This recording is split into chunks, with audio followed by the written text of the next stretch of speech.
باب الاسارہ فی السلاسل، بیڑیوں میں قیدیوں کو لانا. حدثنا محمد بن بشار حدثنا غندر حدثنا شعبہ عن محمد بن زیاد عن ابی ہریرہ رضی اللہ عنہ عن النبی صلی اللہ علیہ وسلم قال عجب اللہ من قوم يدخلون الجنة فی السلاسل. اللہ تعالیٰ ان لوگوں پر تعجب کرتے ہیں جو داخل ہوں گے جنت میں بیڑیاں پہنے.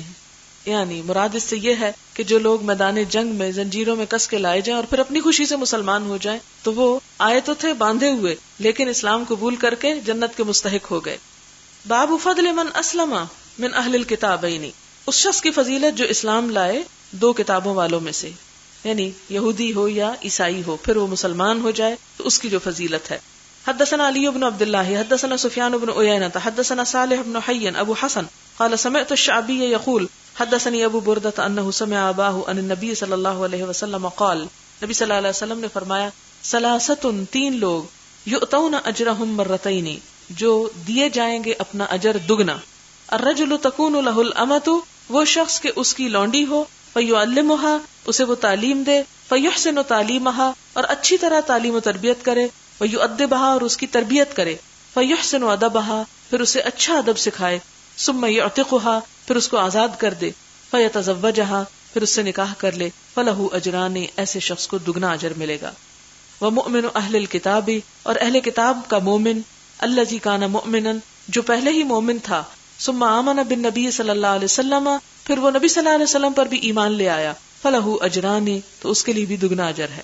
والعبد الذی یؤدی حق اللہ، اور وہ غلام جو اللہ کا حق دیتا ہے، نماز وغیرہ پڑھتا ہے، وینصح لسیدہ، اور خیر خواہ ہوتا ہے اپنے آقا کا.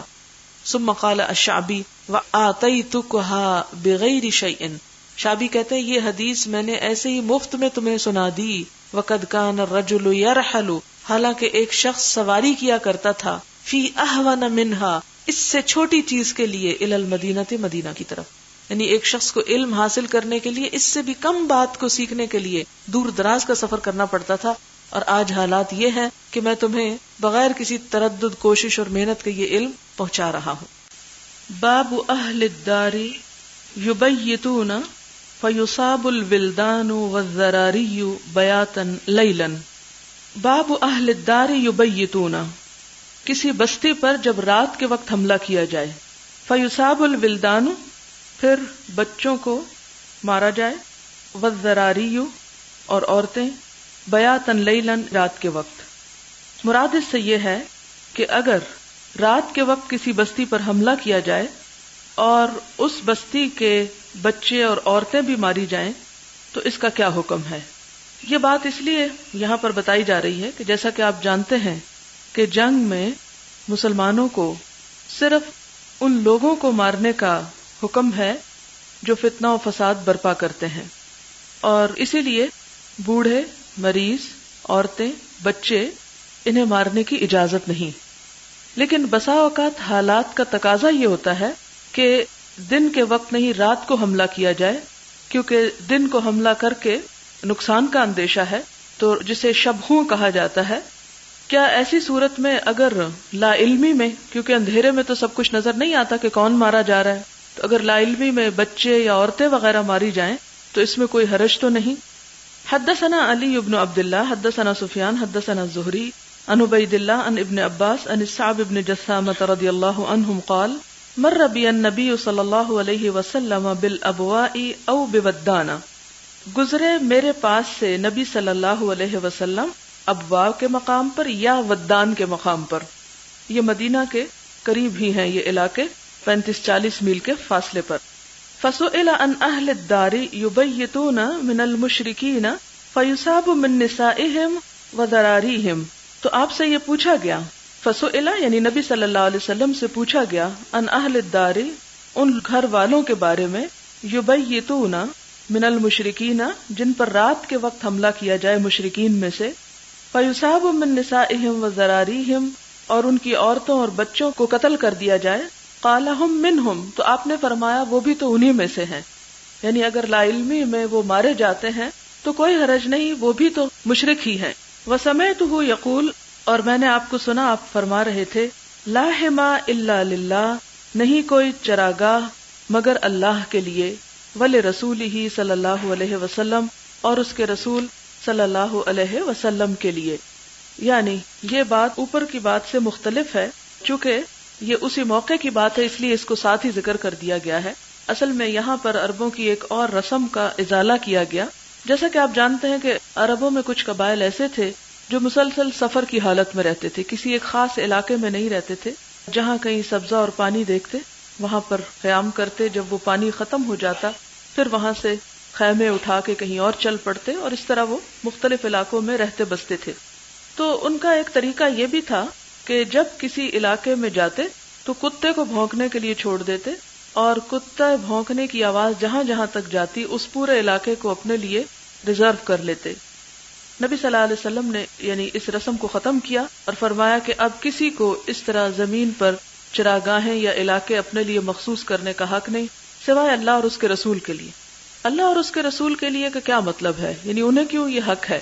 اس کی وجہ یہ ہے، یعنی بتانا یہ مقصود ہے کہ جہاد کے لیے جو گھوڑے اور اونٹ وغیرہ پالے جائیں گے تو ان کے لیے ایسی زمینیں وقف کی جا سکتی ہیں یا مقرر کی جا سکتی ہیں، لیکن عام لوگ اپنے ذاتی استعمال کے لیے ایسا نہیں کر سکتے کہ کسی اجاڑ زمین پر جا کر قبضہ کر لیں.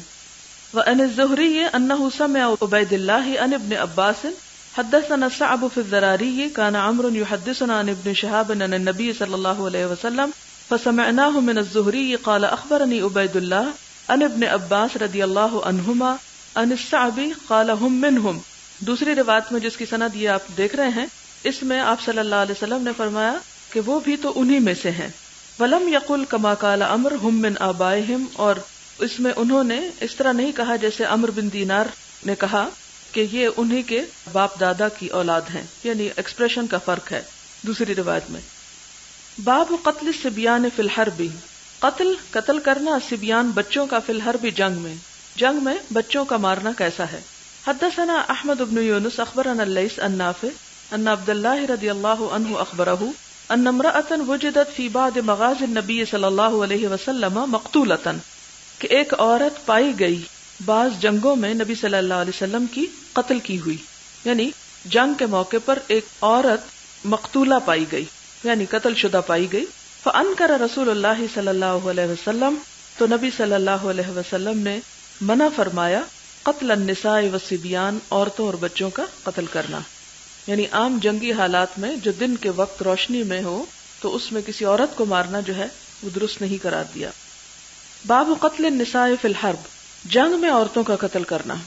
حدثنا اسحاق بن ابراہیم قال قلت لابی اسامہ حدثکم عبید اللہ عن نافع عن ابن عمر رضی اللہ عنہما قال وجدت امرأة مقتولة فی بعض مغازی رسول اللہ صلی اللہ علیہ وسلم، پائی گئی ایک عورت قتل شدہ نبی صلی اللہ علیہ وسلم کے کچھ جہاد میں یا مغازی میں جنگ میں.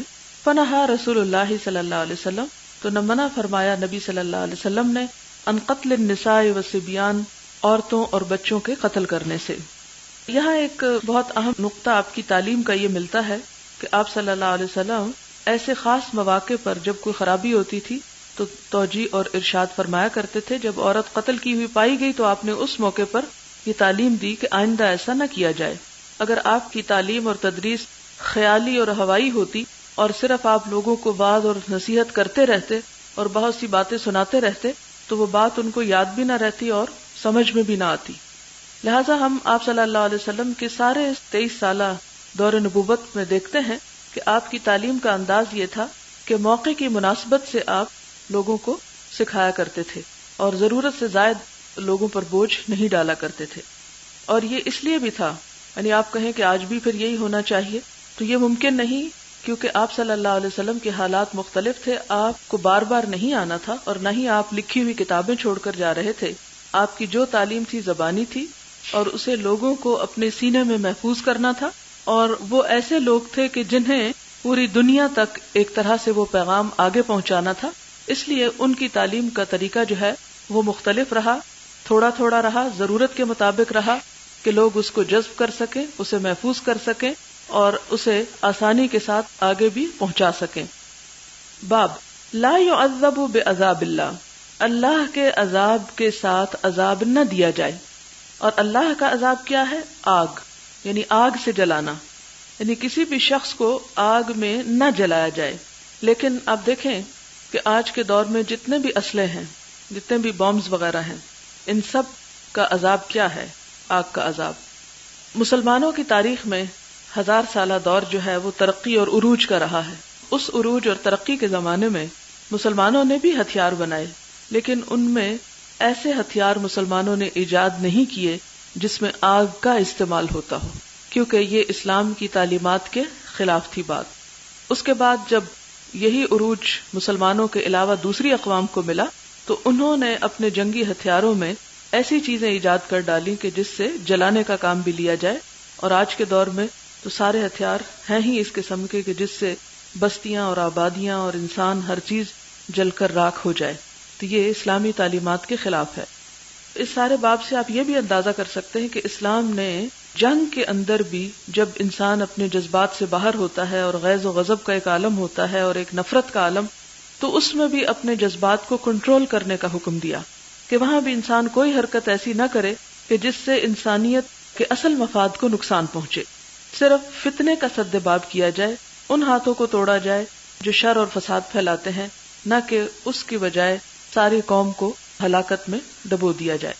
حدثنا قتيبة بن سعيد حدثنا الليث عن بكير عن سليمان بن يسار عن أبي هريرة رضي الله عنه أنه قال بعثنا رسول الله صلى الله عليه وسلم في بعث. حضرت ابو ہریرہ کہتے ہیں کہ نبی صلی اللہ علیہ وسلم نے ہمیں ایک لشکر میں بھیجا. فقال، تو آپ نے فرمایا، ان وجدتم فلانا و فلانا، اگر تم فلاں اور فلاں شخص کو پاؤ، فاحرقوهما بالنار، تو انہیں آگ میں جلا دینا. ثم قال رسول اللہ صلی اللہ علیہ وسلم، پھر نبی صلی اللہ علیہ وسلم نے فرمایا، حین اردنا الخروج، جب ہم نے نکلنے کا ارادہ کیا، انی امرتکم ان تحرقوا فلانا و فلانا، میں نے تم کو حکم دیا تھا کہ تم فلاں اور فلاں کو جلا ڈالو. وان النار لا يعذب بها الا اللہ، لیکن اب حکم یہ ہے کہ آگ اللہ تعالیٰ کے سوا کوئی اس کے ساتھ عذاب نہ دے. فان وجدتموها، اگر تم ان دونوں کو پالو، فاقتلوهما، تو ان کو قتل کر دینا. حدثنا علی بن عبد اللہ حدثنا سفیان عن ایوب عن اکرمہ ان علی رضی اللہ عنہ، اکرمہ سے روایت ہے کہ حضرت علی رضی اللہ تعالی عنہ نے حرق قوما، کچھ لوگوں کو جلوایا. فبلغ ابن عباس، تو یہ بات حضرت ابن عباس کو پہنچی. فقال، حضرت ابن عباس نے کہا، لو کنت انا، اگر میں ہوتا، لم احرقهم، تو میں ان کو نہ جلاتا. لأن النبی صلی اللہ علیہ وسلم قال، کیونکہ آپ صلی اللہ علیہ وسلم نے فرمایا، لا تعذبوا بعذاب اللہ، اللہ کے عذاب کے ساتھ کسی کو عذاب مت دو.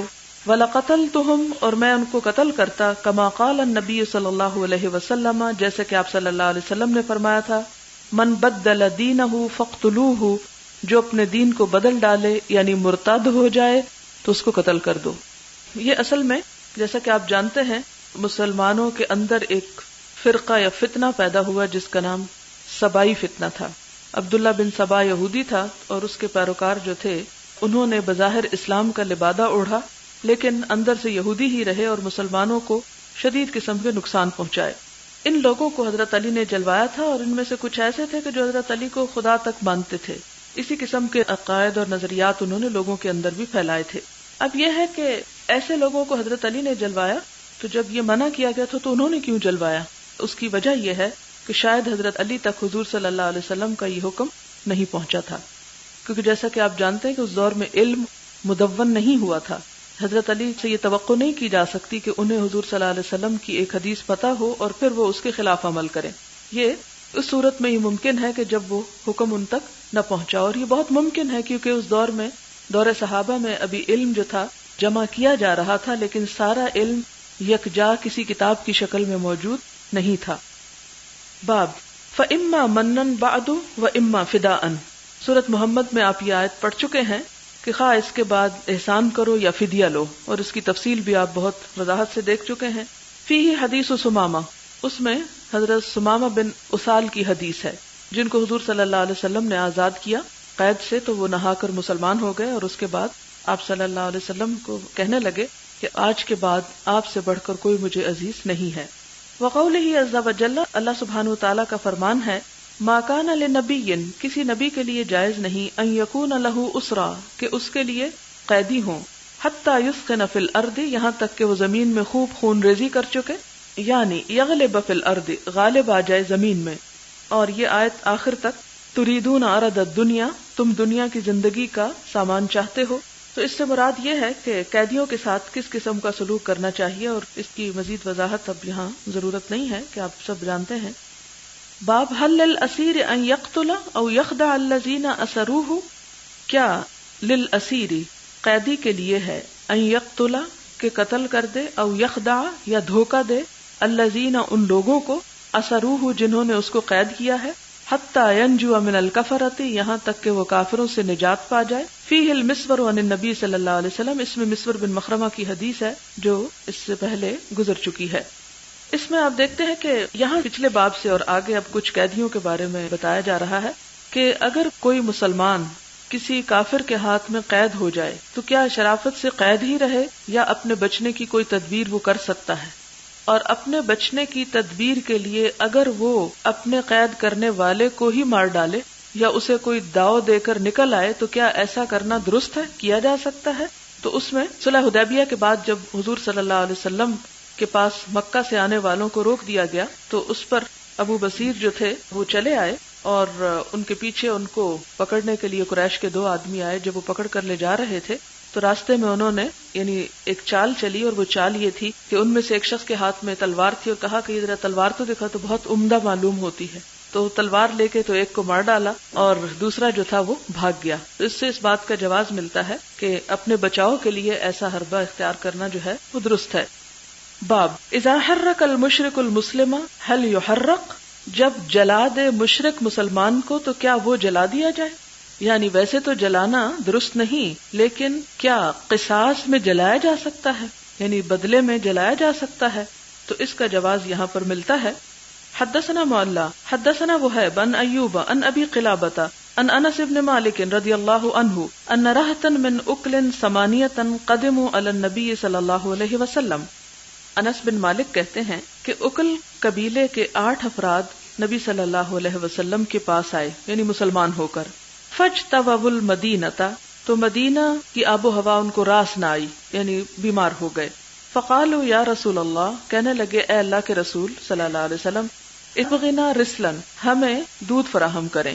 قال ما اجد لکم، آپ نے فرمایا کہ میں تمہارے لیے نہیں پاتا، یعنی میرے پاس تو کوئی دودھ نہیں ہے کہ میں تمہیں پلواؤں یہاں سے.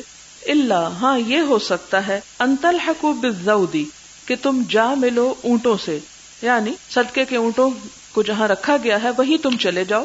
فانطلقوا، تو وہ چلے گئے. فشربوا، تو انہوں نے پیا، من ابوالہا، ان کے پیشاب، و البانہا، اور دودھ. اہل عرب اونٹ کا پیشاب دوا کے طور پر استعمال کرتے تھے. آپ کہیں گے ہائے کتنے گندے لوگ تھے. آپ جو کچھ کھاتے ہیں خوبصورت بوتلوں میں پیک، کیا وہ سب صاف ستھرا ہوتا ہے؟ فشربوا من ابوالہا و البانہا حتی صحوا، یہاں تک کہ وہ صحت یاب ہو گئے، یعنی بیمار تھے، جب اونٹوں کا دودھ پیشاب وغیرہ پیا، علاج ہوا تو درست ہو گئے. وسمن، اور خوب موٹے تازے ہو گئے. اب سرکشی اود کر آئی، جب صحت مند ہو گئے تو کیا کیا انہوں نے؟ وقتلوا الراعیہ، چرواہے کو ہی مار ڈالا. واستاقوا الزودا، اور اونٹ چرا کر لے گئے. وکفروا بعد اسلام، اور مرتد ہو گئے، یعنی کفر کیا اپنے اسلام لانے کے بعد. فأتی الصریخ، تو ایک فریادی آیا، النبی صلی اللہ علیہ وسلم، نبی صلی اللہ علیہ وسلم کے پاس، یعنی جب وہ چرا کے لے جا رہے تھے تو کسی شخص نے دیکھ لیا، وہ شکایت لے کر حضور صلی اللہ علیہ وسلم کے پاس آیا.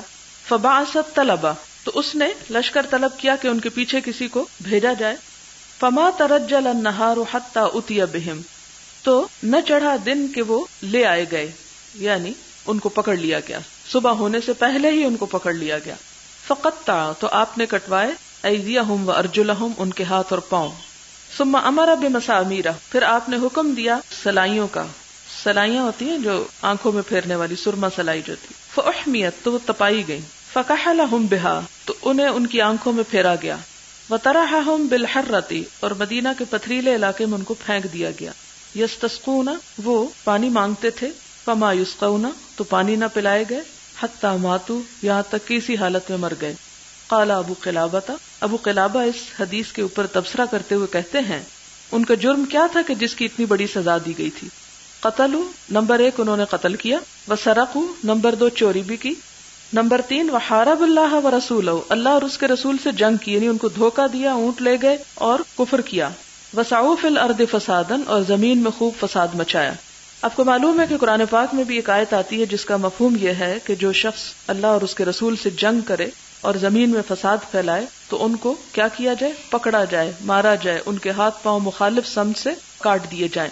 اور یہ حقیقت ہے کہ اسلام ایسے لوگوں کی جو زمین میں فساد پھیلائیں اتنی شدید سزا اسی لیے مقرر کرتا ہے تاکہ دوسرے لوگوں کے امن چین میں خلل نہ آئے، اور معاشرے کے ایسے برے عناصر جو ایسے لوگوں کو اپنا رہنما سمجھتے ہیں اور ان کی برائیوں سے سبق لیتے ہوئے خود بھی اسی قسم کے فسادات میں ملوث ہو جاتے ہیں، ان لوگوں کو سبق سکھایا جائے۔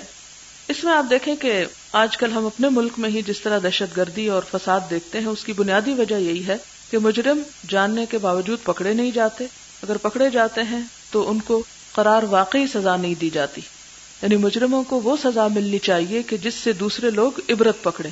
تو نبی صلی اللہ علیہ وسلم نے جب ایسے چند لوگوں کو اتنی شدید قسم کی سزا دلوائی تو یہ مثالیں پھر عام نہیں ہوئیں، باقی سب لوگوں کی جان، مال، عزت، آبرو محفوظ رہا، اور عرصہ دراز تک یہ سلسلہ چلتا رہا۔ جیسا کہ شاید میں نے حدیث بتائی تھی کہ ایک عورت آئی یمن سے مکہ، تنہا آئی اور زیورات سے لدی ہوئی تھی، طواف کیا، عمرہ کیا اور واپس چلی گئی، اور اسے اللہ کے سوا کسی کا بھی خوف نہ تھا، اور کسی بھی معاشرے کے اندر امن قائم کرنے کے لیے ایسی سزا دینا جو ہے وہ انسانیت کے خلاف نہیں۔ اصل میں پہلے ہم جتنی بھی چیزیں نبی صلی اللہ علیہ وسلم کے زمانے میں ہوئی اور ہماری عقل ان کو نہیں مانتی، کچھ عرصے بعد اللہ تعالیٰ ایسے اسباب پیدا کر دیتے ہیں کہ وہی چیز ہم سرنگوں ہو کے مانتے ہیں۔ پھر باب حدثنا یحیی بن بکیر حدثنا اللیث عن یونس عن ابن شہاب عن سعید بن المسیب و ابی سلمہ ان ابا ہریرہ رضی اللہ عنہ قال سمعت رسول اللہ صلی اللہ علیہ وسلم یقول، میں نے نبی صلی اللہ علیہ وسلم سے سنا، قرصت نملۃ کاٹا ایک چیونٹی نے، نبیًا ایک نبی کو، من الانبیاء انبیاء میں سے، فامر تو اس نے حکم دیا، بقریۃ النمل چیونٹیوں کی بستی کو، فاحرقت تو وہ ساری جلا دی گئی، ساری کی ساری چیونٹیاں ختم کر دی گئیں۔ فاوحى اللہ الیہ تو اللہ تعالیٰ نے اس نبی کی طرف وحی کی، ان قرصت کا نملتن کہ تمہیں ایک چیونٹی نے کاٹا، احرقت امتا من الامم تو تم نے امتوں میں سے ایک امت کو جلا ڈالا، تسبح اللہ جو اللہ کی تسبیح کرتی تھی۔ اور جیسا کہ آپ پہلے بھی پڑھ چکے ہیں کہ شہد کی مکھی اور چیونٹی وغیرہ ان کو اسلام میں مارنے کی اجازت نہیں ہے، اور اس کی ایک بنیادی وجہ یہ بھی ہے کہ یہ اللہ تعالیٰ کی تسبیح کرنے والے جانور ہیں، اور ان کی اذیت وہ اذیت نہیں کہ جو انسان کو ہلاکت میں مبتلا کرے۔ باب حرق الدور والنخیل جلانا گھروں کا اور کھجوروں کا۔ حدثنا مسدد حدثنا یحیی عن اسماعیل قال حدثني قیس بن ابی حازم قال قال لی جریر قال لی رسول اللہ صلی اللہ علیہ وسلم، جریر کہتے ہیں کہ مجھ سے نبی صلی اللہ علیہ وسلم نے فرمایا، الا تریحنی من ذی الخلصۃ کیا تم مجھے راحت نہ پہنچاؤ گے ذی الخلصہ سے؟ ذی الخلصہ جو تھا یہ دراصل یمن والوں کا کعبہ تھا، بت خانہ تھا جو انہوں نے کعبۃ اللہ کے مقابلے میں تیار کیا تھا۔ کیا تم مجھے ذی الخلصہ سے نجات نہ دو گے؟ وکان بیتن فی خثعم اور یہ خثعم میں ایک گھر تھا، یسمى کعبۃ الیمانیۃ جس کو یمن والوں کا کعبہ کہا جاتا تھا۔ قال وہ کہتے ہیں فانطلقت تو میں چل دیا، یعنی آپ کا یہ حکم پاتے ہی چل دیا، فی 50 و 100 فارس 150 گھڑ سواروں کے ساتھ، من احمس احمس قبیلے کے۔ احمس وہ قبیلہ ہے جس سے جریر تعلق رکھتے تھے، یعنی جریر کا قبیلہ۔ مراد اس سے یہ ہے کہ حضرت جریر اپنے قبیلے کے 150 سواروں کے ساتھ اس کو مٹانے چل پڑے۔ وکانوا اصحاب خیل اور یہ سب کے سب گھڑ سوار تھے، یعنی خوب جانتے تھے گھوڑے کی سواری۔ قال وکنت لا اثبت علی الخیل وہ کہتے ہیں کہ میں گھوڑے پر جم کے نہیں بیٹھ سکتا تھا، یعنی یہ سارے 150 تو خوب گھڑ سوار تھے، لیکن حضرت جریر کہتے ہیں کہ مجھے ٹک کر گھوڑے پر بیٹھنا نہیں آتا تھا، یہ ٹک نہیں سکتا تھا۔ فضرب فی صدری تو آپ صلی اللہ علیہ وسلم نے میرے سینے میں ایک دھپ مارا، حتی رأیت اثر اصابعہ فی صدری یہاں تک کہ میں نے یعنی اتنی شدت سے مارا تھا کہ میں نے آپ کی انگلیوں کے نشان اپنے سینے پہ دیکھے۔ زور سے ایک دھپ رسید کیا، وقالا اور فرمایا، اللہم ثبتہ اے اللہ اسے جما دے، وجعلہ اور بنا اس کو ہادین رہنمائی کرنے والا، مہدین راہ یافتہ یعنی ہدایت یافتہ۔ اب اس میں آپ دیکھیں کہ اس کی حکمت کیا تھی، یعنی آپ صلی اللہ علیہ وسلم کے لگانے کی اس کی وجہ یہ تھی کہ وہ ایک طرح سے شوق لگانا تھا۔ یعنی بعض اوقات یہ ہوتا ہے کہ جھنجھوڑنا کسی کو ہوش میں لے آتا ہے یا اس کے اندر کی سوئی ہوئی صلاحیتوں کو جگا دیتا ہے، تو وہ ایک طرح سے ان کی وہ جو خوف کسی کیفیت تھی یا وہ جو ایک ان کا ڈر تھا یا نہ بیٹھنے کی جو کیفیت تھی، اس کو آپ نے جھنجھوڑا بھی اور دعا بھی کی۔ اس سے یہ بھی پتہ چلتا ہے کہ صرف دعا نہیں، دوا بھی کرنی چاہیے۔ فانطلق الیہا، تو حضرت جریر جو تھے وہ اس کی طرف چل پڑے، فکسرہا، اور اس کو توڑ ڈالا یعنی اس معبد کو، وحرقہا، اور اس کو جلا ڈالا، ثم بعث الی رسول اللہ صلی اللہ علیہ وسلم، پھر نبی صلی اللہ علیہ وسلم کو پیغام بھیجا، یخبرہ، آپ کو خبر دی، فقال رسول جریر، تو جریر کا جو ایلچی تھا اس نے کہا، والذی بعثک بالحق، قسم اس ذات کی جس نے آپ کو حق کے ساتھ بھیجا، ما جئتک، نہیں میں آیا تیرے پاس، حتی ترکتھا، یہاں تک کہ میں نے اس معبد کو چھوڑا، کأنہا جمل، گویا کہ وہ ایک اونٹ ہے، اجوف، خالی پیٹ، یعنی جیسے اونٹ ذبح کیا جاتا ہے اور اس کے اندر سے اس کی ساری آنتے وغیرہ، دل، گردے، لیور، ہر چیز نکال دیا جائے تو وہ ایک بالکل خالی ڈھانچہ سا رہ جائے، او اجرب، یا خارشی۔ خارشی اس لیے کہا کہ جب اونٹ کو خارش کی ڈیزیز ہوتی ہے تو اس کے اوپر کی ساری سکن جو ہے وہ اترنے لگتی ہے، تو جب کوئی عمارت جل جاتی ہے تو وہ بھی بالکل ایسے باہر سے نظر آتی ہے، اندر سے بھی کچھ نہیں بچا اور باہر سے بھی ایسے جیسے خارش زدہ اونٹ ہو۔ قال فبارک فی خیل احمس ورجالها 5 مرات، تو نبی صلی اللہ علیہ وسلم نے اس وقت احمس قبیلے کے گھڑ سواروں کے لیے اور گھوڑوں کے لیے 5 مرتبہ برکت کی دعا کی کہ اللہ ان کو برکت عطا کرے۔ اب آپ یہ اس سے پڑھ کر یہ مت سوچیں کہ اسلام نے غیر مسلموں کی عبادت گاہوں کو توڑنے کا حکم دیا ہے، یا یہ ہے کہ ان کو عبادت کی یا اپنے مذہب پہ قائم رہنے کی آزادی نہیں، یہ بات نہیں ہے۔ آپ نے یہاں تک بھی پڑھا ہوگا کہ حضرت عمر رضی اللہ تعالیٰ عنہ کے دور میں غیر مسلموں کی عبادت گاہوں کی تعمیر اور ان کی اصلاح کے لیے فنڈز ہوا کرتے تھے۔ جیسے آج کل مسلمان جو ایسے علاقوں میں رہتے ہیں، غیر مسلم علاقوں میں، تو بعض اوقات ان کی جو لوکل گورنمنٹس ہوتی ہیں وہ مسلمانوں کو مساجد کی تعمیر اور اس کی تزئین وغیرہ کے لیے یا رینوویشن کے لیے باقاعدہ فنڈز ریلیز کرتی ہیں۔ تو یہ دراصل مسلمانوں نے ہی اس کی ابتدا کی، ورنہ عیسائیوں میں تو آپ نے اس رہبانیت کے چیپٹر میں پڑھا تھا کہ کس طرح وہ ایک دوسرے کے عبادت گاہوں کے اوپر حملے کر کے ان کو توڑ پھوڑ دیتے تھے۔ یہاں پر اس کے ختم کرنے کی وجہ یہ تھی کہ انہوں نے دراصل ایک بدنیتی سے یہ معبد تعمیر کیا تھا، اور وہ بدنیتی یہ تھی کہ کعبے کا مقابلہ کیا جائے اور اس کے مقابلے میں لوگوں کو اس طرف مائل کیا جائے۔ اور جیسا کہ آپ جانتے ہیں کہ ابرہہ کے لشکر کشی کا بھی اصل مقصد کیا تھا، اس نے دیکھا کہ سب لوگ کعبہ کے گرد طواف کرنے کے لیے جاتے ہیں اور اس وجہ سے مکہ والوں کا بزنس جو ہے وہ خوب چلتا ہے، تو کیوں نہ اس کے مقابلے کے لیے ایک اور کعبہ تیار کیا جائے۔ تو اس نے اپنے علاقے میں عمارت تعمیر کروائی اور سارے لوگوں کو پیغام بھیجا کہ لوگ یہاں پر عبادت کے لیے آئیں، لیکن لوگوں نے اس کی طرف کو خاص توجہ نہ کی، جس پر وہ بہت جلد بھن گیا اور اس نے ارادہ کیا کہ میں جا کر کعبۃ اللہ کو ڈھا دیتا ہوں تاکہ پھر لوگ مجبور ہو کر ادھر ہی آئیں گے، اور اس کے لیے اس نے ایک ہاتھیوں کا لشکر تیار کیا اور کئی 100 میل کا فاصلہ طے کرتے ہوئے خانہ کعبہ کے قریب پہنچا، تو اللہ تعالیٰ نے اس سے خود انتقام لیا، اور سورۃ الفیل جو ہے وہ اس پر گواہ ہے۔ حدثنا محمد بن کثیر اخبرنا سفیان عن موسى بن عقبة عن نافع عن ابن عمر رضی اللہ عنہما قال حرق النبی صلی اللہ علیہ وسلم نخل بن النذیر، نبی صلی اللہ علیہ وسلم نے بنو نذیر کی کھجوروں کے درخت کٹوا کے جلوا دیے تھے۔ کیوں؟ یہود پر گرفت کرنے کے لیے، راستہ بنانے کے لیے کچھ درختوں کو کاٹنا ضروری تھا، اور اس کا حکم بھی قرآن میں موجود ہے، ما قطعتم من لینۃ او ترکتموها قائمۃ علی اصولها فباذن اللہ، کہ جو بھی درخت تم نے کھجور کا کاٹا یا اسے اس کی جڑوں پہ چھوڑ دیا، یہ اللہ کے اذن سے تھا۔ اور جیسے یہ پیچھے والی بات بھی معبد توڑوانے کی، تو اس سے ایک اور حکم ہمیں پتہ چلتا ہے، وہ یہ کہ کوئی بھی جگہ جو فساد کی خاطر بنائی گئی ہو، جس کا مقصد مسلمانوں کے درمیان افتراق اور فتنہ پیدا کرنا ہے، اس کے ساتھ یہی معاملہ کیا جانا چاہیے۔ جیسا کہ مسجد زرار کا معاملہ آپ نے دیکھا کہ منافقین نے مدینہ کے اندر مسلمانوں کی جمعیت کو منتشر کرنے کے لیے قباء کے علاقے میں ایک اور مسجد بنا لی، جسے آپ صلی اللہ علیہ وسلم نے گروایا، اور جسے آپ نے پڑھا سورۃ التوبہ میں کہ اس میں سے دھواں نکل رہا تھا۔